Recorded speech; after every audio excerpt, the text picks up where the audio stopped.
యేసుక్రీస్తులో ప్రియమైన సహోదరి సహోదరులారా, ఈరోజు మనం అందరము కూడా అంతర్జాతీయ శ్రామిక మహిళా దినోత్సవాన్ని కొనియాడుతున్నాం.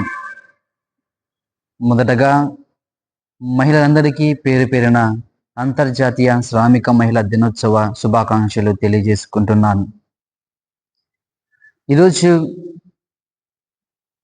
మదర్ తెరెసా గారి యొక్క జీవితాన్ని మనం గమనించినట్లయితే, ఈమె కూడా ఒక స్త్రీ, ఒక మఠకన్యక తన జీవితాన్ని అంకితం చేసుకుంది. ఒక కన్యా స్త్రీగా తన జీవితాన్ని దేవుని సేవకై అంకితం చేసుకుంది.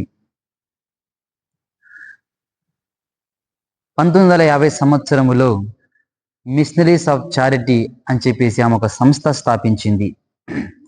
1950 సంవత్సరంలో మిషనరీస్ ఆఫ్ చారిటీ అనేటువంటి ఒక సంస్థను మదర్ తెరెసా గారు స్థాపించారు.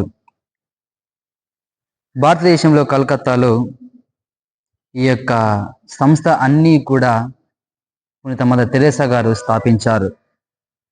40 సంవత్సరాల పాటు మిషనరీస్ ఆఫ్ చారిటీ భారతదేశంలోను ప్రపంచంలోని ఇతర దేశాలలో వ్యాప్తి చెందేలా మార్గదర్శకత్వం వహిస్తూ పేదలకు, రోగస్తులకు, అనాథలకు, మరణాశయాలపై ఉన్న వారికి పరిచర్య చేసింది.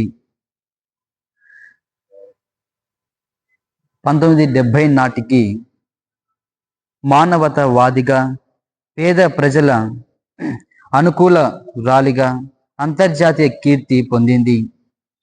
ఈమె తన మానవ సేవకు గాను 1979 సంవత్సరంలో నోబెల్ శాంతి పురస్కారాన్ని అందుకుంది.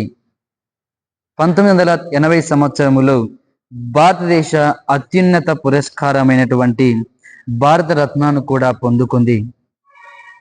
Mother Teresa missionaries of charity బాగా రుత్పత్తి అయి ఆమె చనిపోయే నాటికి 123 దేశాలలో 610 సంఘాలను కలిగి HIV, ఎయిడ్స్ అనేటువంటి ఈ యొక్క వ్యాధి, కుష్టి, క్షయ వ్యాధిగ్రస్తులకు ధర్మశాలలను, గృహాలను, ఆహార కేంద్రాలను, బాలుల కుటుంబ సలహా కార్యక్రమాలను, అనాథ శరణాలయాలను, ఎన్నో పాఠశాలను నిర్మించింది, స్థాపించింది.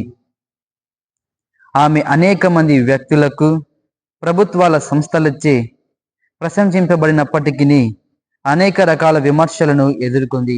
ఒకానొక సందర్భంలో తను స్థాపించిన మిషనరీస్ ఆఫ్ చారిటీ అనే సంస్థకు పేద పిల్లల కోసం ఆమె స్థాపించింది. అనాథల కోసం, పేద పిల్లల కోసం, తల్లిదండ్రులు లేని వాళ్ళ కోసం స్థాపించింది. మొదటగా ఆమె దగ్గర డబ్బు లేనప్పటికీ ఒక ధనికుడు ఉంటాడు. వాడి దగ్గరికి వెళ్ళి చేయి చాపినప్పుడు వాడు ఒక చేతిలో ఉమ్ముతాడు. అయినప్పటికీ కూడా వాడు ఉమ్మినటువంటి ఆ యొక్క చేయిని హృదయంపై ఉంచుకొని ఇంకొక చేయి చాపుతుంది. అది ఆ మదర్ తెరెసాకు ఉన్నటువంటి యొక్క గొప్పతనం. కాబట్టి ప్రతి ఒక్క స్త్రీ కూడా నేటి సమాజంలో ఉన్న స్త్రీ ప్రతి ఒక్కరు కూడా మరితల్లిపై ఉన్నటువంటి గౌరవముతో ఈ మదర్ తెరెసాను కూడా ఒక చక్కటి ఉదాహరణగా తీసుకొని ఆమె వల్ల నడచడానికి ప్రయత్నిద్దాం, సాగిద్దాం, శ్లాగుదాం.